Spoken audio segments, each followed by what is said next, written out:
destruction of that plane is just amazing.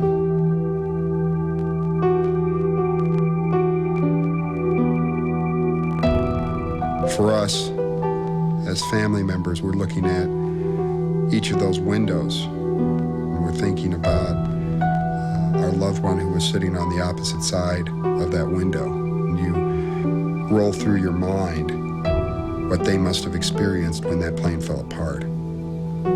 It's terrifying.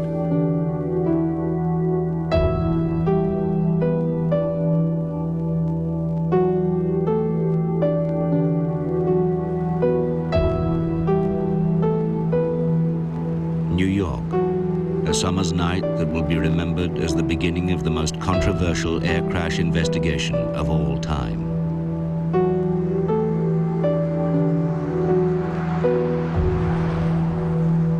That evening, 230 passengers and crew were making their way to Kennedy Airport to board a TWA jumbo jet bound for Paris.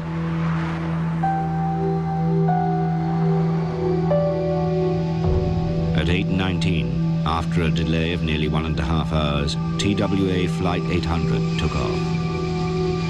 Its route was to take it along the coast of Long Island before heading out across the Atlantic. TWA 800, you have traffic at 1 o'clock and 7 miles southbound, 1,000 foot above east 1900.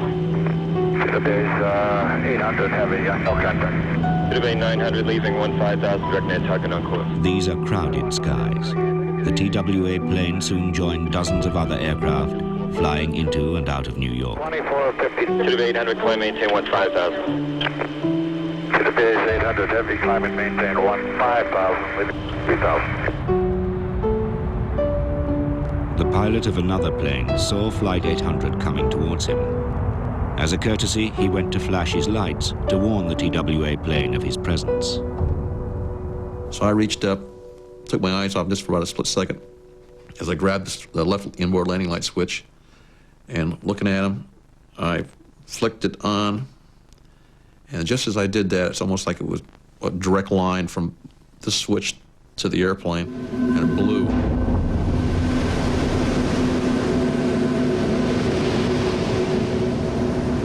First officer looked up then and saw the explosion, and I said, "What happened?" And I said, "Oh, it exploded." We just saw an explosion out here, it's going to be 507. It's going to be 507, I'm sorry, I missed it. You're at 18, did you say something else? We just saw an explosion up ahead of us here, somewhere about 16,000 feet or something like that. It just went down for the water. Virgin 009, I'm sorry, your transmission is broken up. What do you think? Please. The 9 o'clock position, sir, it looked like an explosion of some sort, about maybe 6 miles out from my 9 o'clock position. Roger that. Thank you very much, sir. We're investigating that right now. TWA 800, center. TWA 800, if you hear center ident. As he started a roll call, my first officer said, "I think it's TWA 800. And I said, "I think you're right." So I said, "God bless him." TWA 800, center. TWA 800, if you hear center ident.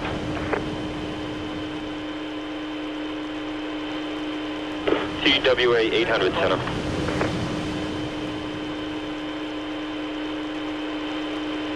I think that was him. I think so. God bless him.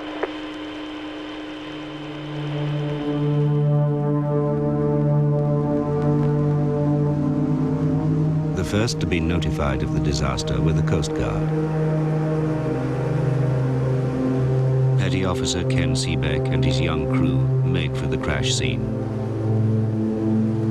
Nothing could have prepared them for the sight they were about to see.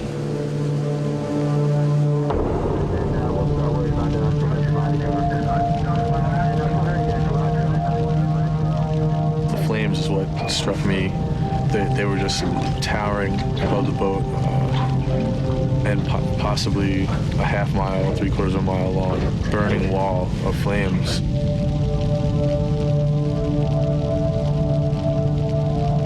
It was strange. The sound of the flames was just roaring. The piece of the plane that was on the surface when we got there had many windows in it. We stopped counting windows. We were counting 30, 40 windows in the plane, and you can see the flames behind the windows, kind of you know, you can see it just burning right through the plane.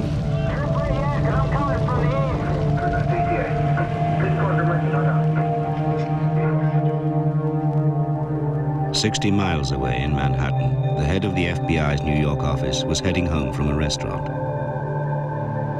Jim Kallstrom had made his name as a gangbuster, the man who put John Gotti, the Godfather, behind bars. As his car moved off, his pager started to bleep. I answered the beep on the phone, talked to the duty agent, and he said, Mr. Kallstrom, we have a TWA flight in the ocean, TWA Flight 800. Early reports of a massive fireball. I don't know how many passengers were on the plane. And of course, my foot went on the accelerator a little bit more. Initial reports were saying that a plane exploded. The plane appeared to explode in midair. The first television channels were breaking into their programs with the news, broadcasting live across the nation. As Kallstrom sped towards the FBI headquarters, he received an emergency call from his wife. Foul play has not been ruled out. She had just hung up from a call from a dear friend of mine, an agent in the office, Charlie Christopher, who was at home and watched the initial reports, the initial news reports of the tragedy. His wife was on the plane. His wife was one of the senior flight attendants. And he and his 12-year-old son are sitting there watching television, and news bulletin, TWA Flight 800 apparently has crashed into the ocean.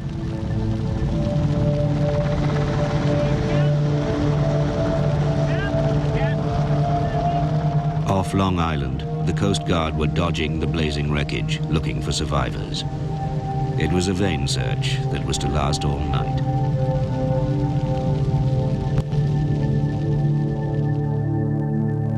At home in Texas, Joe Lishner watched TV alone, horrified. His wife and 2 young daughters were on Flight 800. We really didn't have any idea that there were no survivors. And you're sitting there and you're having visions of your daughter clinging to some wreckage, or your wife trying to swim and help the children, or of them laying in a hospital someplace, dying, calling out your name, and all you want to do is get there as fast as you can to be by their side. We've found 7 bodies, and I think there are another 11 on their way in right now. Seven.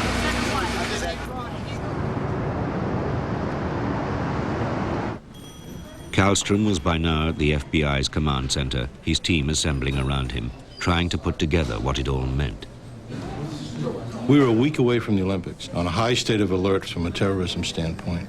So my initial thought was, you know, this could very well be terrorism. It could very well be multiple aircraft. If it was terrorism and if it was state-sponsored, we didn't know either. But if it was an act of war.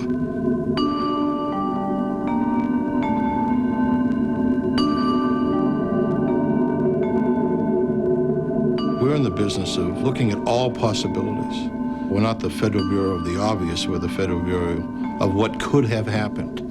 So that evening, I mean, we're starting to chart out, put on a board, what are the possibilities? If a bomb, if a device, how could that have happened? Luggage, carry-ons, mechanics, people servicing the plane, people getting on the plane without authorization, personnel, passengers themselves in prior flights. You know, what are all the possible scenarios how that could be done? I spent the night there in the command center, orchestrating, being the conductor of the symphony that was about to take on a major investigation. Remember, we don't have a lot of answers right now. But by law, this was not yet an FBI case. Responsibility for investigating air disasters belongs to the National Transportation Safety Board, at least until a crime is proved. In Washington, the NTSB GO team was assembling for the flight up to Long Island. Already, to most of them, it seemed like an open and shut case. Why did I think it was a bomb? Because it had all of the earmarks, all of the manifestations of that kind of thing. this was a catastrophic failure. That the flight crew had no opportunity to broadcast a mayday, to state that was something wrong. The airplane just went off a radar suddenly. But to some, the timing of a terrorist attack made no sense at all.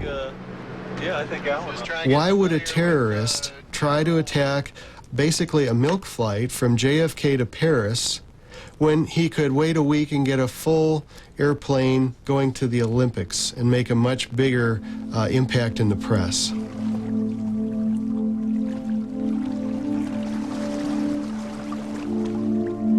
By daybreak, 101 bodies had been recovered from the ocean surface.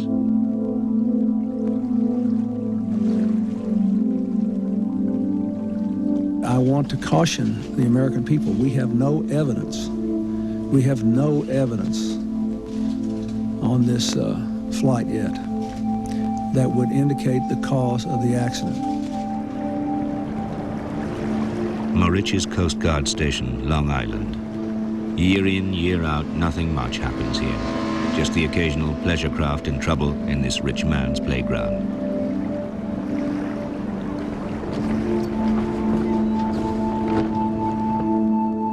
That day it was to be changed forever. About to descend upon it were several thousand agents, investigators, emergency volunteers, over 35 agencies, plus the media. If it is a terrorist event, we then have the challenge to find out who the perpetrators were, who the cowards were that did this. The NTSB were conducting an accident investigation with air safety in mind. But they soon found themselves outgunned, dwarfed by the might of the FBI, who were aggressively pursuing a criminal investigation. The ratio of law enforcement people to NTSB people was about 100 to 1. It was like a scene that I had never seen before. All these people dressed in white that were basically examining all the baggage, and everything that they had found floating was brought into the hangar, and they had these tables set up, and it was just, I had never seen it before. It was amazing.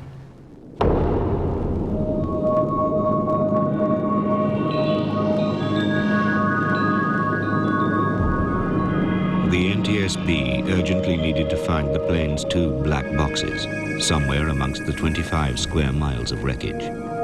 Yet finding anything here was going to be an enormous challenge.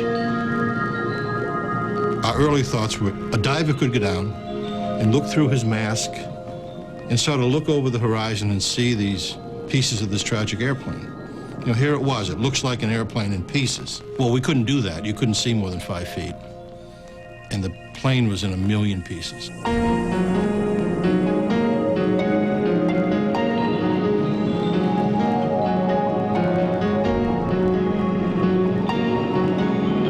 You almost couldn't see the bottom of the ocean because it was littered with debris from the airplane and the wreckage itself.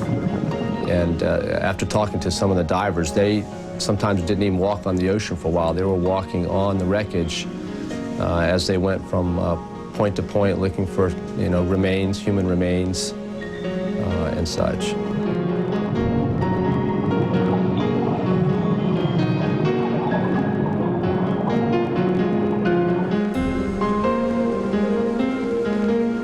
It was just a really bleak, sad, cold summer day, just dreary, and we're going out. I think we had 5 bodies to pick up, our parts thereof, and we had these guys were like literally, I mean, they're coming up to the surface holding these bodies. I mean, they had no other means. Some of them just, they didn't have a dive bag or a bag to actually bag them at the bottom, so they had no other recourse but to just like bear hug them and bring them up.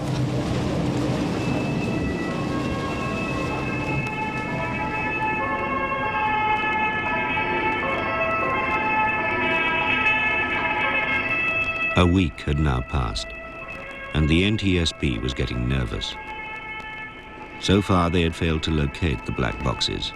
They alone could give a quick answer to the mystery of Flight 800.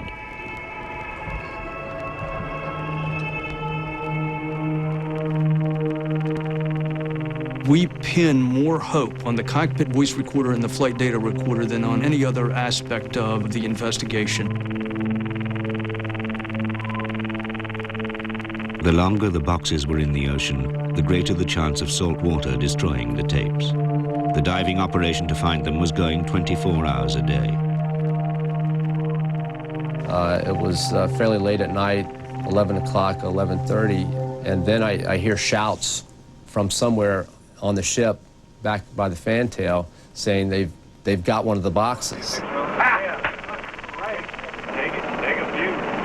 And so I ran over to the monitor and wanted to find out which one they had. So I had the radio operator ask the diver, turn the box around, hold the box up in front of the light and in front of the camera so we can identify which box they had. And in fact, about that time, the other diver came in with the other box.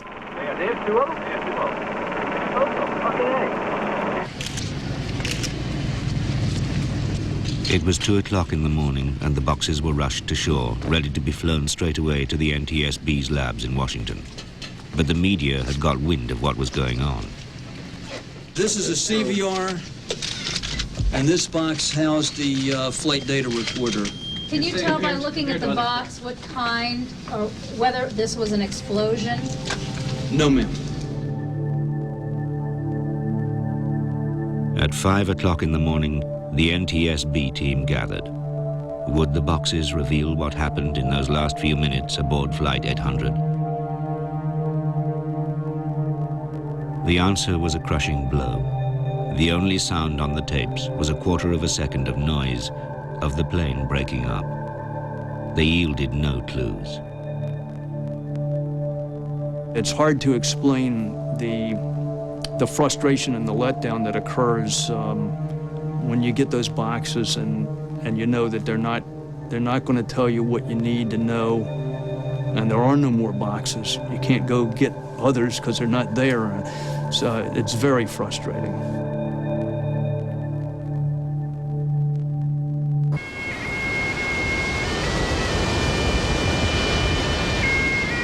It was now 1 week after the crash. Disbelief had given way to grief. 230 people had lost their lives, and as yet there were no answers. 19 children had been left behind by the dead flight attendants alone.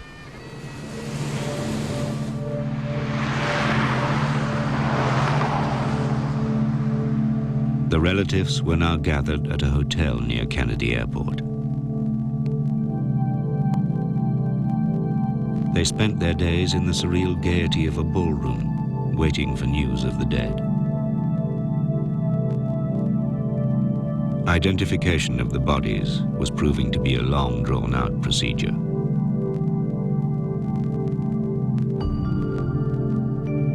Joe Lishner's wife had been found, but he was in a desperate state waiting to hear about his 2 young daughters. A tap on the shoulder would indicate that grim news awaited him. A week later, they tapped me again to go upstairs, and you're always wondering, who is it? You know, is it Shannon or is it Katie? And it turned out that it was my 8-year-old Katie that was recovered second and ID'd. And then you're sitting there wondering, okay, what do you do if you recover 2 and there's still one out there? So I made the decision then that if that happened, that I would cremate both of them and then, you know, spread their ashes over the water, because I knew that my wife would not want to leave Shannon out there alone.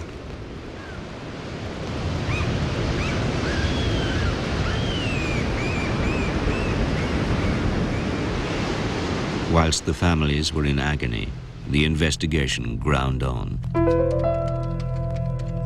Painstakingly, remorselessly. A seemingly unending stream of wreckage was being lifted from the ocean floor to be catalogued and transported to a nearby hangar.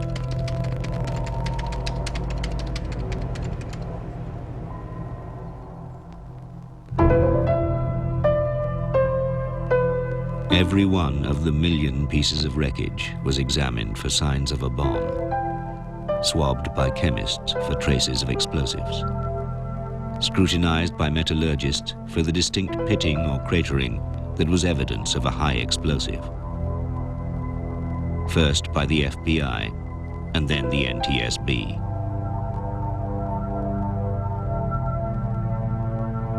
Among the bomb technicians, there was intense professional competition to find that one telltale piece of metal that would unlock the mystery. We all expected that we would find a eureka piece. We all expected, all of us, everyone on the team figured one day, be it 8 in the morning or 3 in the afternoon, we never knew. When some piece came up out of the water, it would show clear evidence of the bomb. But the FBI's apparent certainty that a bomb had caused the crash, despite a total lack of evidence, was beginning to ruffle feathers, even within their own team. I did find a very strong mindset of a bomb, a very obvious and very strong effort of trying to fit the evidence into a theory as opposed to letting the evidence speak for itself. Then a discovery. The NTSB's Bob Swaim retrieved a piece of wreckage that would alter the course of the entire investigation. It was odd because airplanes are a collection of curves and rounded shapes, but this was straight, and it was quite long for an airplane. So we started looking at it in greater depth, and it turned out that it had molten aluminum on the edges, and it was blackened all over. It was sooted. A part number stenciled on the wreckage revealed that it came from the central fuel tank. The tank sits right in the middle of the aircraft. The wings are attached to it. It's a large steel box, big enough for a man to stand up in. The recovered part was one of the reinforcing beams that should have been inside the tank. Yet it had been blown out, and it was burnt. Everything pointed to an explosion in the fuel tank. What could have caused it? To the FBI, it suggested a bomb planted somewhere close to the tank. But there was another possibility. Eyewitnesses had reported seeing something streaking up into the sky, a bright light, followed by an explosion. It was unthinkable. But could the plane have been shot down by a missile? The missile theory was on the board the first night. We know there were missiles that were left in Afghanistan. We know that missiles had been stolen. Missiles were made to shoot airplanes down.